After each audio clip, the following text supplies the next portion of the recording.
Hasta mı, televizyon mu?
Neden fotoğraf aldınız mı?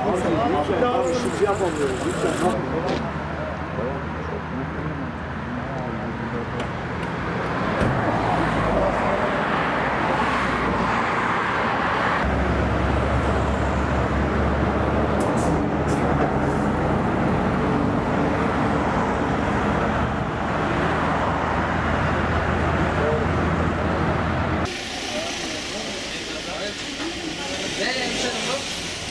He? Vallahi otobüs çok olmuş ya. Abi selam mı geldin sen? Ne oldu abla?